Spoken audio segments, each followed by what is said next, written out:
Bismillahirrahmanirrahim. Assalamualaikum warahmatullahi wabarakatuh. Alhamdulillahi rabbil alamin. Nahmadullaha ala ni'amihi bi jami'i mahamidih wa nuthni alayhi bi alaihi fi badi'il amri wa a'idih wa nashkuruhu ala wafiri ata'ihi wa rafidih ونعترف بلطفه في مصادر التوفيق وموارده وأشهد أن لا إله إلا الله وحده لا شريك له وأشهد أن محمدا عبده ورسوله لا نبي بعد اللهم صل وسلم وبارك على سيدنا محمد وعلى آله وصحبه أجمعين أما بعد فقال الله تعالى في القرآن الكريم أعوذ بالله من الشيطان الرجيم يؤتي الحكمة من يشاء ومن يؤت الحكمة فقد أوتي خيرا كثيرا وما يذكر إلا أولو الألباب صدق الله العظيم. Kaum muslimin jamaah salat subuh Masjid Jabal Rahmah rahimakumullah, para ustadz, para kiai, para orang tua kami semua yang hadir di majelis ini, semoga kita selalu diberkahi dan diridhai oleh Allah Subhanahu wa taala. Amin. Bagi yang sedang sakit, semoga diberi kesembuhan oleh Allah Subhanahu wa taala. Bagi yang sedang ada masalah, semoga diberi jalan keluar dan kemudahan oleh Allah Subhanahu wa taala. Amin. Allahumma amin. Mari kita meningkatkan ketakwaan dan rasa syukur kehadiran Allah Subhanahu wa taala atas nikmat-nikmat yang diberikannya kepada kita, kepada kedua orang tua kita dan kepada seluruh hamba yang kita sayangi dalam hidup ini. Salawat dan salam semoga selalu disampaikan oleh Allah kepada baginda Nabi Muhammad sallallahu alaihi wasallam. Allahumma salli wa sallim wa barik ala nabiyyina Muhammad wa ala alihi wa sahbihi ajma'in. Alhamdulillah, hari ini dengan izin Allah Subhanahu wa taala kita bisa bertemu kembali untuk melanjutkan kajian kita, yaitu pembacaan kitab Riyadhus Shalihin min kalami Sayyidil Mursalin sallallahu alaihi wasallam. Masih dalam bab an-nasihatu, ya, bab tentang nasihat. Ya, seingat saya ini, ya, jamaah sekalian, ya, di pertemuan yang lalu saya minta izin, ya, berapa kali pertemuan nggak hadir salimnya 2 kali ya kayaknya, 2 kali ya Pak ya. Ya, karena memang ya mungkin jamaah sudah tahu ya, ya pulang kampung mudik gitu. Iya Pak. Mudik ya mungkin itulah saya izin menyampaikan, ya mungkin kalau untuk kasih oleh-oleh korma di sini, korma sudah banyak gitu kan. Ya paling kita itulah sedikit istilahnya Ustaz, ya sedikit ya catatan lah gitu perjalanan, atau sedikit ya oleh-oleh pengalaman gitu ya. Jamaah sekalian, sebelum kita melanjutkan ini gitu. Ya, saya juga selain untuk bersilaturahmi kepada keluarga, ya pengen juga gitu kan memanfaatkan keberadaan kita di sana, ya berjumpa dengan para ulama gitu Pak ya. Ya bersilaturahmi, kemudian ya bertanya, kemudian berbincang-bincang tentang keislaman, bahkan minta nasihat juga gitu. Alhamdulillah. Ya, di antaranya ya hal yang menarik itu alhamdulillah kami bisa diberi kesempatan bersilaturahmi, bertemu dengan seorang ulama yang besar Pak. Beliau itu bernama Syekh Ammar Tholibi. Ammar Tholibi yang masih hidup sekarang ya. Beliau itu termasuk murid terdekat dan murid terbaik dari seorang pemikir Islam berasal dari Aljazair, yang mana pemikir tersebut bernama Malik bin Nabi namanya. Boleh dicek Pak, itu terkenal sekali dalam dunia Islam. para cendekiawan muslim itu sangat mengenal beliau. Mungkin kalau di dalam dunia yang umum ya, awam itu tidak terlalu dikenal, tapi kalau dalam dunia cendekiawan, para ulama Islam, pemikir Islam itu terkenal ya. Siapa namanya Bapak Ibu? Malik bin Nabi, ya boleh dicek. Nah, beliau itu memang sudah lama meninggal, sekitar tahun 70-an meninggalnya. Nah, sekarang muridnya masih ada. Di antara muridnya itu yang paling terkenal siapa? Syekh atau profesor doktor lah, kalau gelar istilahnya akademiknya gitu. Tapi kita panggil Syekh aja, Ammar Talibi. Beliau sudah berumur 95 tahun sekarang, Pak. Masih segar. Alhamdulillah saya bisa itu ditunggu di rumahnya, kemudian Masya Allah disambut. Ya bahkan ya terakhir ya dikasih ijazah gitu Bapak Ibu. Ijazah keilmuan. Jadi dituliskannya gitu kan. Nama saya Azmi, saya kasih ijazah khusus dan umum. Semua riwayat hadis yang saya sampaikan, semua muallafati wa tahqiqati kata beliau. Jadi beliau beri istilahnya ijazah itu apa ya kalau bahasa kitanya, Pak? Ya, lisensi untuk menyampaikan bahwa kamu sudah saya beri izin untuk menyampaikan semua yang saya tulis di buku saya, muallafati, tahqiqati, ya tahqiq ya. Jadi kitab-kitab yang ditahqiq oleh beliau, kemudian riwayat-riwayat hadis yang disampaikan oleh beliau. Silakan kamu, Masya Allah ya. Dan wah, sangat senang sekali Bapak Ibu. Nah, ya hal yang menarik gitu kan. Dan ketika saya minta nasihat kepada beliau itu ada dua. Yang penting mungkin ini baik untuk kita itu juga Bapak Ibu ya. Apa istilahnya? Yang pertama kata beliau itu ya, usahakanlah gitu kan, dan jagalah keistimewaan ini, baca Al-Quran baik sebelum subuh maupun setelah subuh, sekalipun sedikit saja. Itu nasihat yang beliau berikan kepada saya gitu kan. Nah, dan itu memang kita duduk berdua aja Pak di ruangan beliau gitu kan, khusus duduk beliau berbincang-bincang lama lah gitu kan. Masya Allah sekitar 1 jaman gitu kan berbincang-bincang sama beliau. Jadi ketika saya minta ya nasihat, nah ternyata nasihat itu yang pertama Bapak Ibu ya, Iqra'il Quran ya qablal fajar au ba'dal fajar wa in kanat qalilan hakada, sekalipun sedikit saja. Dan wadawim alaih gitu kan, dan istilahnya dawam gitu. Dawim itu ya istiqomah lah, coba gitu. Kalau memang tidak sibuk, tapi jagalah, itu yang pertama. Yang kedua ya, iqra katsiran waktub katsiran kata beliau. Wah, ini memang menarik sekali Pak ya. Pesan beliau ya terutama kepada saya pribadi lah gitu. Mungkin beliau melihat kami gitu kan sebagai mudaris gitu kan ya, kita sebagai dosen atau apalah. Pesan beliau itu banyak-banyak membaca, banyak-banyak menulis. Itu aja Pak. Banyak-banyak membaca dan banyak-banyak menulis. Baik ya Syekh kata saya gitu kan.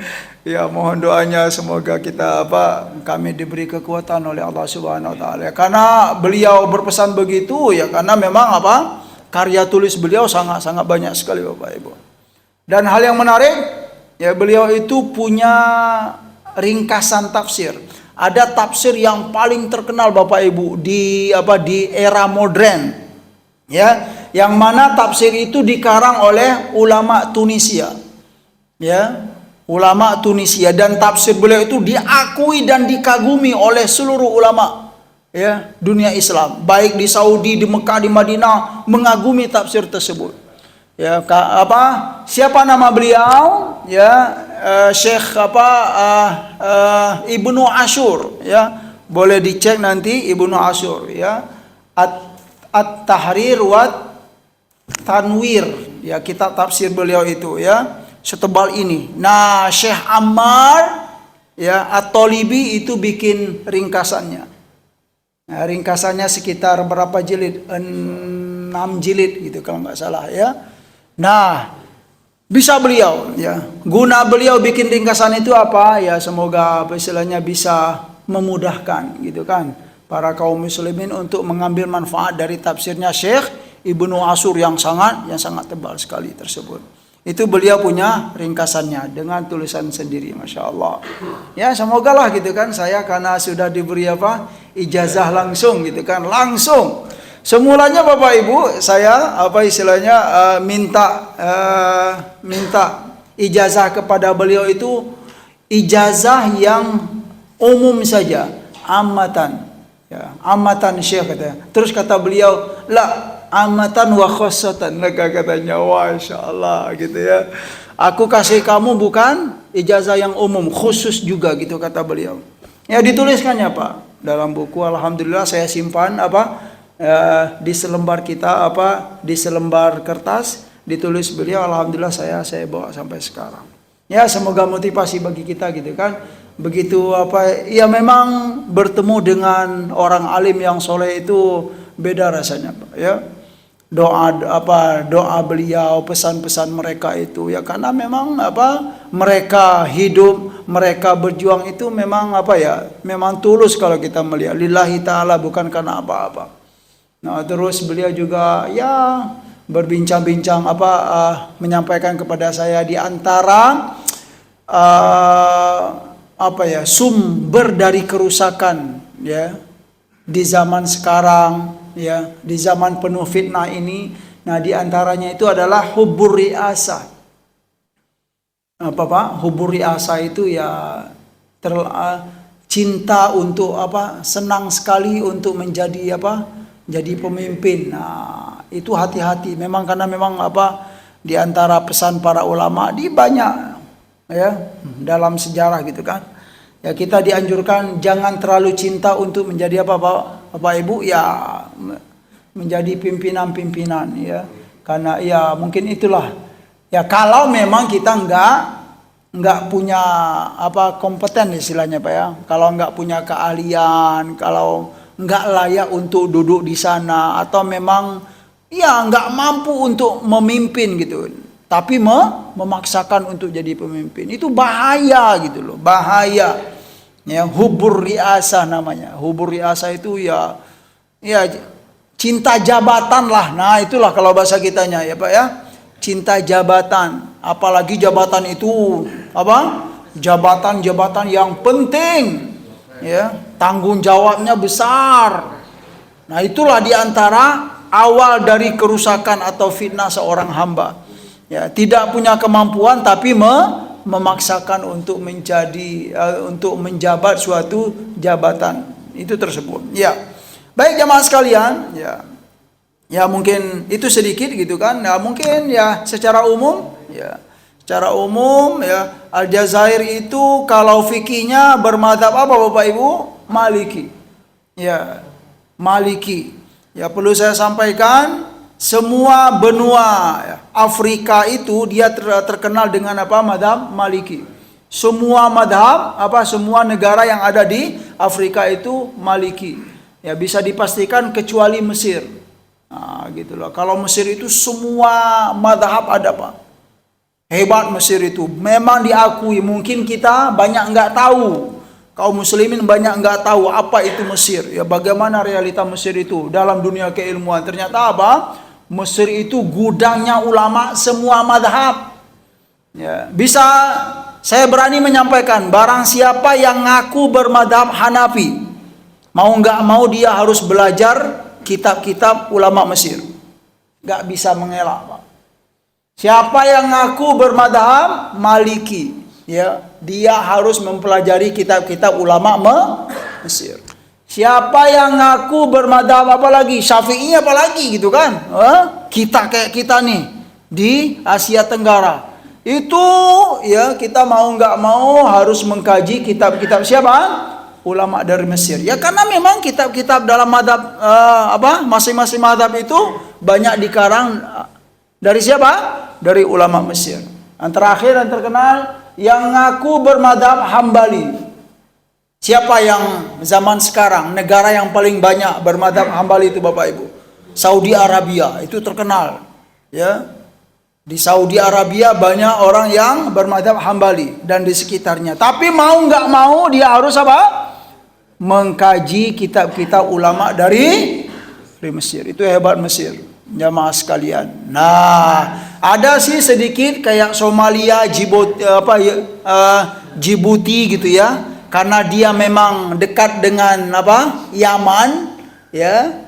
Nah, jadi sedikit istilahnya ada pengaruh madhab Syafi'i di sana. Tapi secara umum sih benua ya Afrika itu memang terkenal dengan Malikinya ya. Nah, kalau sampai Mesir sudah pasti itu Libya itu Maliki, Tunisia ya, apalagi Tunis gitu kan, kemudian Aljazair, kemudian apalagi Maroko, kemudian Mauritania. Nah, kemudian ke bawahnya itu ya, itu semuanya bisa dikatakan bermadhab Maliki, jamaah sekalian yang dimuliakan oleh Allah Subhanahu wa taala. Maksudnya apa itu Pak Ustadz? Bermadhab Al-Maliki. Ya, bisa kita pastikan bahkan perundang-undangan negaranya memang banyak mengacu kepada madhab Maliki gitu loh Pak. Ya, hukum-hukum Islamnya bermadhab Maliki semuanya. Nah, gitu dia sebagai pengetahuan bagi kita. Nah, kalau ditanya Bapak Ibu, dari 4 madhab itu ya, dalam sejarah sampai dari zaman dulu sampai sekarang, madhab yang mana yang paling banyak pengikutnya dalam dunia ini Pak? Dari yang 4 itu Pak. Syafi'ikah atau Hambalikah atau Malikiyah atau Hanafi? Ternyata yang paling banyak itu pengikutnya adalah madhab Hanafi. Hanafi itu keren. Wah, tapi kok di kita nggak ada ya Pak ya? Gitu dia. Ya. Wajar saja gitu kan. Wajar saja gitu kan. Hanafi itu pengikut yang paling banyak. Ya, kenapa ya? Karena memang ya mungkin dia yang pertama. Kemudian yang kedua itu kalau boleh kita menguatkan, kita tahu masa kejayaan ya khilafah Islamiyah terutama di masa Turki Utsmani ya Pak ya, Utsmani sampai terakhir sampai runtuh tersebut itu Utsmaniyah itu bermadhab bermadhab Hanafi. Bahkan ada kitab perundang-undangan yaitu Majallatul Ahkam Al-Adliyah namanya. Itu kitab perundang-undangan di masa Utsmaniyah itu mengacu kepada madhab Hanafi. Berapa puluh tahun atau berabad-abad itu kan mengacu kepada madhab Hanafi. Nah, jadi sangatlah wajar gitu kan madhab Hanafi itu dia banyak dipakai, kemudian bertahan sampai saat ini, kemudian dijadikan sebagai acuan oleh banyak ya para ulama. Adapun negara-negara yang pakai madhab Hanafi itu seperti apa Pak? Ya kayak semua negara Balkan ya, Rusia itu semuanya pecah-pecahannya itu, Turki juga termasuk, kemudian apalagi India, Pakistan tuh banyak itu. Ya, Bangladesh itu rata-rata Hanafi semua. India berapa banyak itu kan warganya itu gitulah. Nah, dari mana kita tahu ini jamaah sekalian? Sebenarnya kalau kita di kampus seperti di Al-Azhar itu, terutama di kuliah syariah itu ada mata kuliah yang bernama Tarikh Tasyri' namanya Pak. Tarikh Tasyri'. Mata kuliah kita gitu kan, Tarikh Tasyri', sejarah syariah Islam. Nah, dalam mata kuliah itu dipelajari memang ya, diakui oleh para ulama sejarah-sejarahnya, fikih Islami itu bagaimana, madhab-madhab itu bagaimana. Di antaranya informasi tentang ini, madhab yang paling banyak, kemudian ya madhab ini dasar-dasar madhabnya begitu. Jamaah sekalian yang dimuliakan oleh Allah Subhanahu wa taala, mungkin ya segitu saja. Ya, sekedar oleh-oleh dari kami, sebenarnya sangat banyak sih. Ya, nantilah kita berbincang-bincang di pojok kopi ya, istilahnya kopi corner Masjid Jabar Rahmah. Hal-hal yang berkaitan dengan ya selain keislaman sesuai dengan istilahnya hadis atau fikih Islam. Baiklah jamaah sekalian yang dimuliakan oleh Allah Subhanahu wa taala. Saya agak ragu ini Pak, hadis tentang ini sudah atau belum ya? Bab tentang nasihat. Bismillahirrahmanirrahim. An Jabir radhiyallahu anhu Ya, an Jabir ibni Abdullah radhiyallahu anhu qala bay'atu Rasulullah sallallahu alaihi wasallam ala iqami shalah wa ita'i zakah wa nushi likulli muslim. Ini hadis, ya mungkin kita mulai dari sini saja, dari sahabat Jabir bin Abdullah radhiyallahu an, ya qala, beliau berkata bay'atu Rasulullah sallallahu alaihi wasallam, aku berbaiat kepada Nabi sallallahu alaihi wasallam, kepada Rasul. Baiat itu apa Pak? Kalau bahasa kitanya janji setia. Itulah.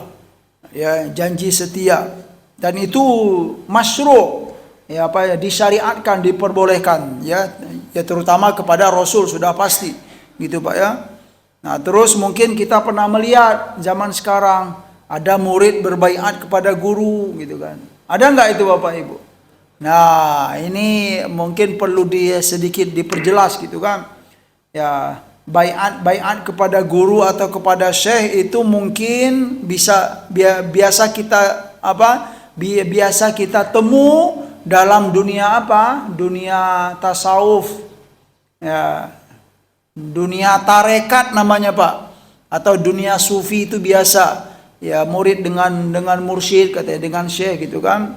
Ya, secara umum ya kalau kita merujuk kepada ya apa yang dilakukan oleh para sahabat dan Rasul, ya secara umum baiat itu diperbolehkan, ya kan, disyariatkan, diperbolehkan. Nah, cuma nanti bedanya apa ya, kalau yang diperbolehkan itu berbaiat ya kepada apa Pak? Untuk taat kepada Allah dan Rasul. Ya, kalau baiatnya untuk taat kepada Allah dan Rasul, ya itu tidak ada salahnya gitu loh. Tapi kalau berbaiat ya sudah melebihi dari dua ini gitu kan, ya berbaiat kepada guru misalnya kan, tetapi ya kayak berlebih-lebihan gitu kan, sampai kalau gurunya salah, gimana Pak? Dibela gitu kan, karena aku sudah baiat katanya gitu. Wah, itu sudah sudah nggak benar lagi gitu kan. Hati-hati kita. Nah, tapi kalau masih baiat untuk taat kepada Allah dan Rasul, ya maka diperbolehkan, silakan untuk melakukan baiat tersebut. Ya, atas apa? Yang pertama, ala iqamis shalah wa ita'iz zakah, untuk mendirikan salat dan menunaikan zakat, dan yang ketiga di sini wan nushi likulli muslim, berbaiat untuk bersedia untuk memberi nasihat kepada setiap muslim. Jadi memang nasihat itu memang perkara penting dalam al-Islam, dalam agama kita. Seolah-olah tidak ada Islam kalau tidak ada nasihat Pak. Penting memang, ya. Ad-din an nasihah, ya, agama itu ya adalah nasihat. Makanya dalam kehidupan beragama kita penting untuk saling memberi nasihat, ya.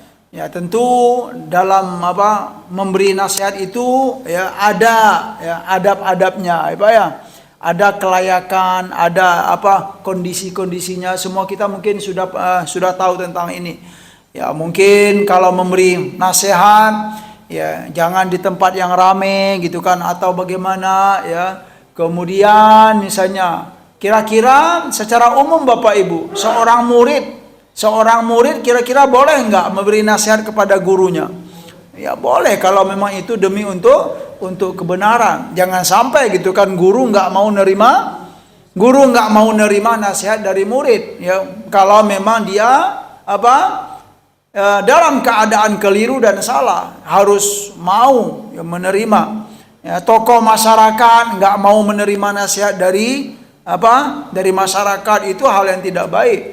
Ya, kalau memang terbukti bahwa kita itu memang sedang keliru atau salah. Jadi hal ini penting, nasihat. Nah, dan itu dimasukkan ke dalam baiat para sahabat, ya terutama sahabat Jabir bin Abdullah ini. Nasihat untuk semua muslim itu apa? Contohnya Pak, ya kita menginginkan kebaikan untuk setiap muslim sebagaimana kita menginginkan kebaikan untuk diri kita. Nah, itulah di saat kita senang beribadah, ya ada baiknya kita juga memberi nasihat kepada saudara kita. Ya, karena memang dengan rajin beribadah insya Allah kita akan apa? Akan dicintai oleh Allah, disayangi oleh Allah, mulia dalam hidup ini, dijauhkan dari segala keburukan misalnya. Itu memberi nasihat, ya. Sebagaimana kita cinta, ya, terhadap kebaikan itu untuk diri kita. Nah, itulah maksudnya memberi nasihat kepada setiap muslim. Begitu pula kita nggak mau, ya. Kita tidak menyukai keburukan untuk diri kita. Nah, begitu pula lah kita menyampaikan nasihat, ya, kepada setiap muslim, saudara dan saudari kita. Kalau memang itu buruk untuk dia, nah, dan kita tahu hal itu, berilah nasihat. Jangan lakukan itu, ya. Hindarilah itu. Karena apa? Karena itu keburukan, ya. Aku sebagaimana aku tidak menyukai keburukan itu untuk diriku, maka aku pun juga Bapak Ibu tidak menyukai keburukan itu menimpa setiap muslim dan muslimah saudara kita. Itu maksudnya wan nushi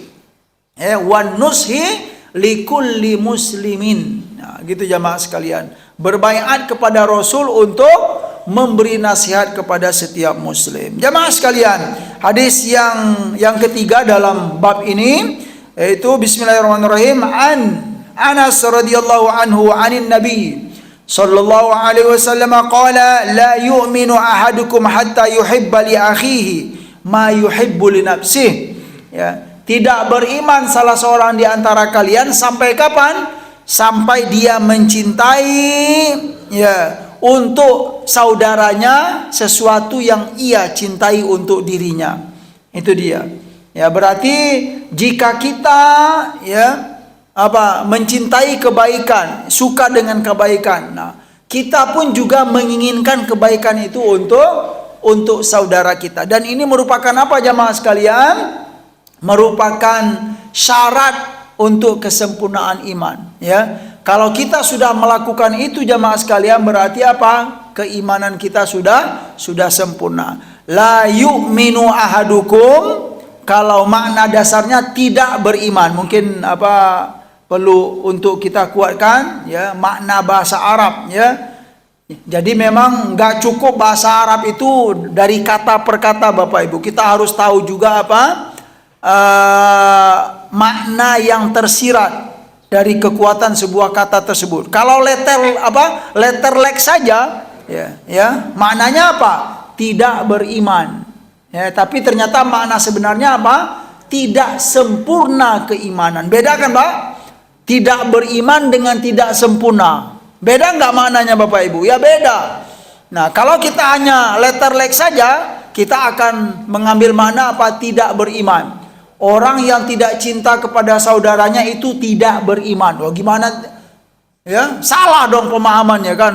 Kok tidak beriman gitu kan? Lah ini, ya, hadis nabinya tidak beriman. Iya, tulisannya ya tidak beriman, tapi maknanya bukan tidak beriman, tetapi apa? Tidak sempurna keimanan kalian. Sampai kapan? Sampai kita mencintai untuk saudara kita sebagaimana kita mencintai sesuatu untuk diri kita. Itulah diantara ciri-ciri kesempurnaan keimanan. Kita suka dibantu orang, berarti bagaimana Bapak Ibu? Kita harus senang membantu orang. Nah, kalau kita sudah melakukan itu, kalau poin ini sudah ada pada diri kita, yakinlah itu merupakan bukti dari kesempurnaan keimanan kita. Ya, kita senang untuk dibantu orang, maka senang pula lah untuk membantu orang. Kita senang untuk dimuliakan orang, ya. Kita senang untuk dihargai orang, maka bagaimana Bapak Ibu? Maka senang pula lah untuk menghargai orang. La yu'minu ahadukum hatta yuhibba li akhihi ma yuhibbu li nafsihi. Itu diantara ciri kesempurnaan keimanan seorang hamba.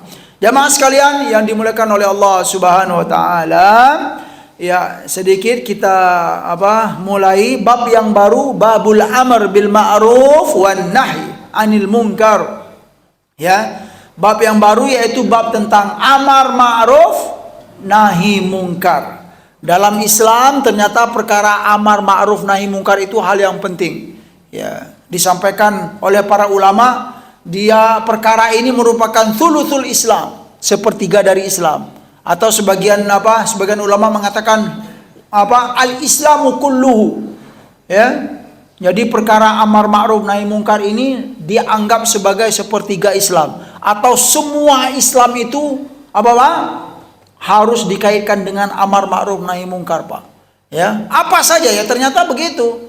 Menjaga sholat 5 waktu itu termasuk nggak Bapak Ibu? Amar ma'ruf nahi mungkar. Iya, berarti Islam semua itu amar ma'ruf nahi mungkar. Ya, jangan durhaka kepada kedua orang tua. Itu termasuk nggak Bapak Ibu? Amar ma'ruf nahi mungkar, ya termasuk. Jadi di saat kita berislam, mau nggak mau amar ma'ruf nahi mungkar ini harus ditegakkan. Nah, jadi perkara penting jamaah sekalian. Firman Allah yang pertama, a'udzubillahi minasyaitonirrajim, wal takum minkum ummatun yad'una ilal khair wa ya'muruna bil ma'ruf wa yanhauna 'anil munkar wa ulaika humul muflihun. Semestinya ya, ada sebagian kalian, kata Allah Subhanahu wa taala, sebagian kalian dari umat Nabi Muhammad sallallahu alaihi wasallam, ada sebagian kelompok dari kalian itu yad'una ilal khair. Yad'una ilal khair itu komunitas atau jamaah atau kelompok yang mengajak ya kepada kebaikan. Ya, wa ya'muruna bil ma'rufi wa yanhauna 'anil munkar. Ya. Wa ya'muruna Ya'muru itu menyuruh untuk berbuat kebaikan, wa yanhauna 'anil munkar, dan mencegah dari kemungkaran. Wa ulaika humul muflihun. Jika kita melakukan itu, maka kita dijamin oleh Allah menjadi hamba yang muflihun. Muflihun itu apa Bapak Ibu? Berasal dari kata aflaha yuflihu, yang beruntung, yang berbahagia dalam hidup ini. Dia tidak rugi. Berarti kalau kita melakukan amar ma'ruf nahi mungkar, diberi jaminan oleh Allah kita termasuk hamba yang beruntung ya di dunia dan di akhirat. Ada kata minkum di situ Bapak Ibu. Ya, dalam firman Allah itu minkum, dari sebagian kalian. Nah, karena kita melihat memang sebagian itu penting atau batas minimal. Misalnya nih, ya kita semua umat Nabi ini nggak ada sedikit pun yang beramar ma'ruf nahi mungkar. Itu nggak baik lagi Pak.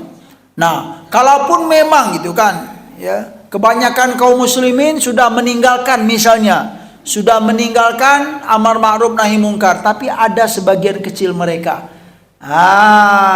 sebagian kecil mereka yang masih menjaga ini. Itu ya masih bersyukur kita ya, karena masih ada sebagian umat Islam yang menjaga amar ma'ruf nahi mungkar, maka itu insya Allah menjadi kunci keselamatan.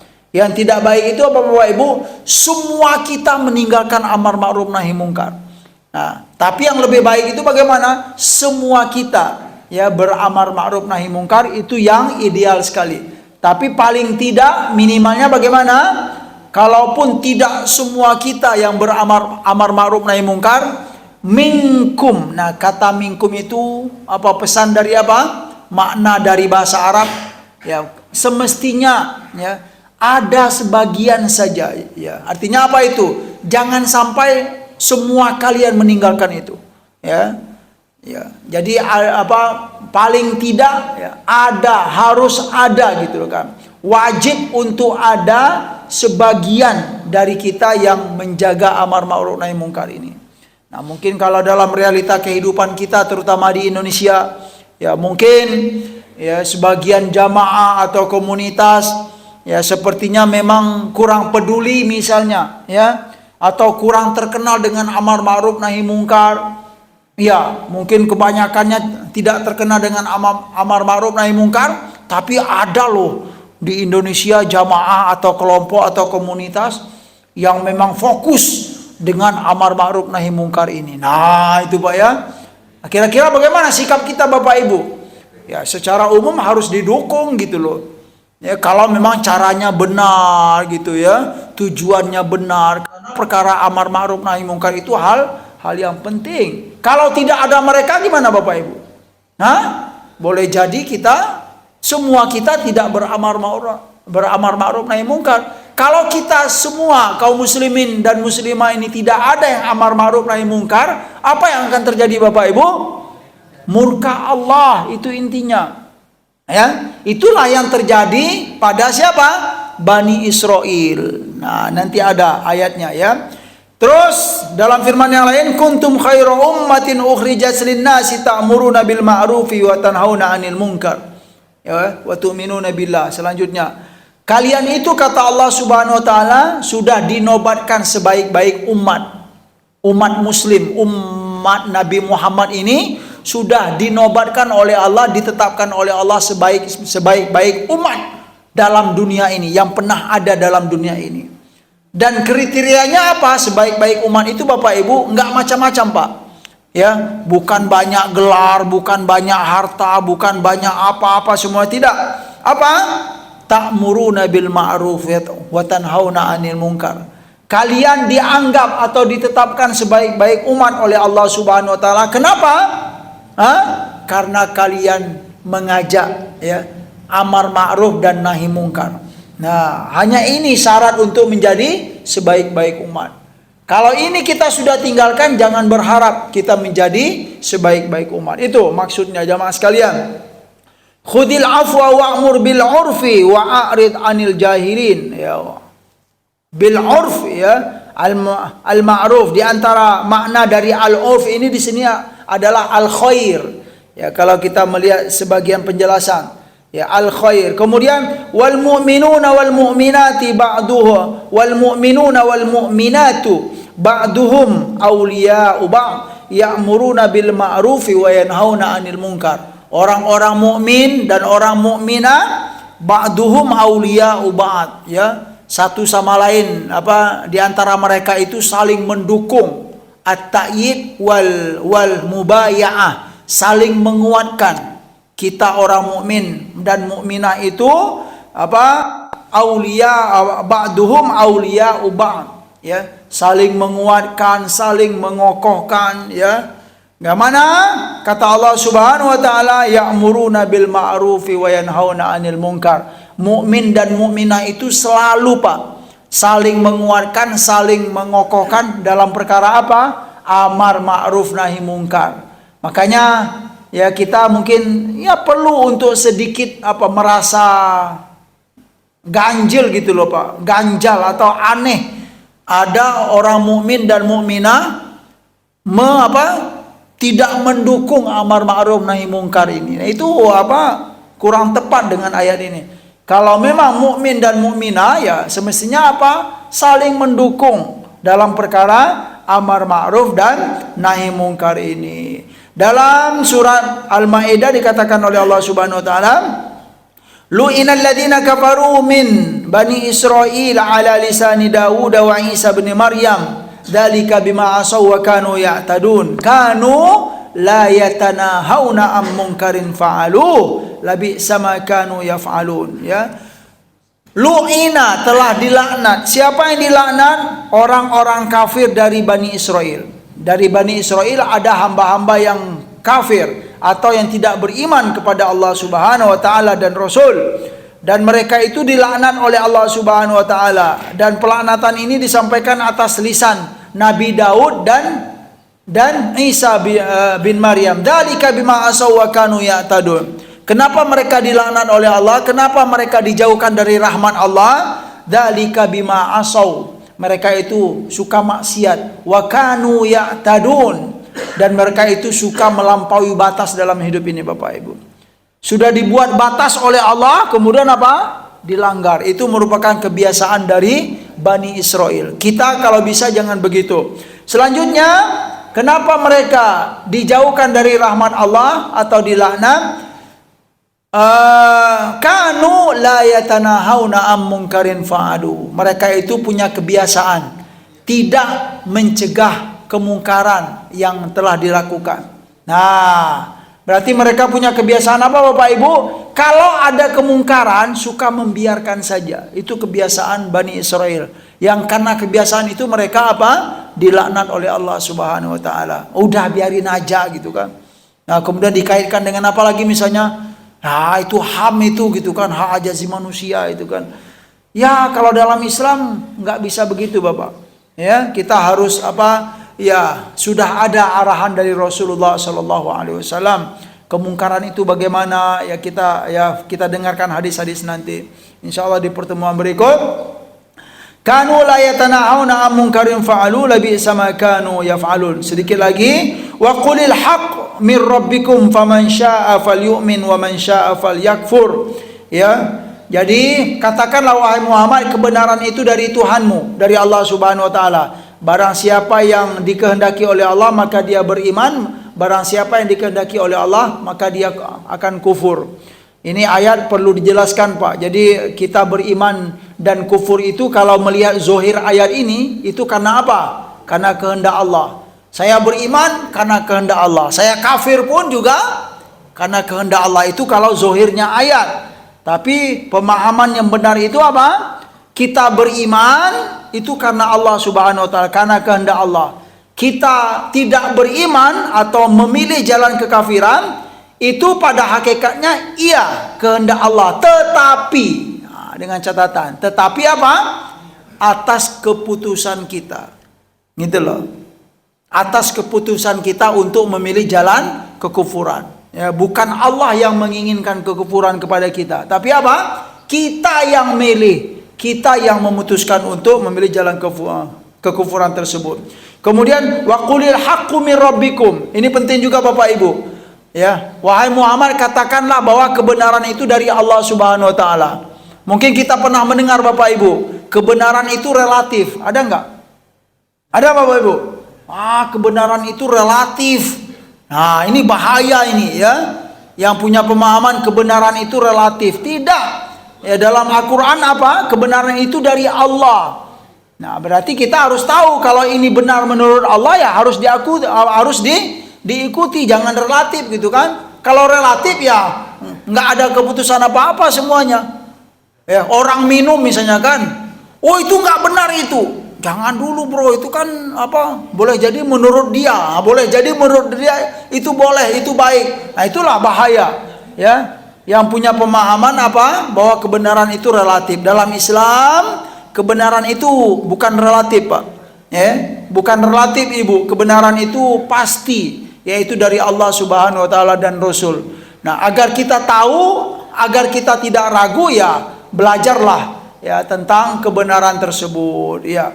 Ya, mungkin cukup di sini dulu jamaah sekalian karena memang waktu yang sangat terbatas. Insyaallah di pertemuan berikutnya kita akan melanjutkan kajian kita ini. Semoga bermanfaat terutama bagi kami yang menyampaikan dan buat kita semua yang mendengarkan. Subhanakallahumma wa bihamdika asyhadu an la ilaha illa anta astaghfiruka wa atubu ilaik. Wa sallallahu ala nabiyyina Muhammad wa ala alihi wa sahbihi wa sallam.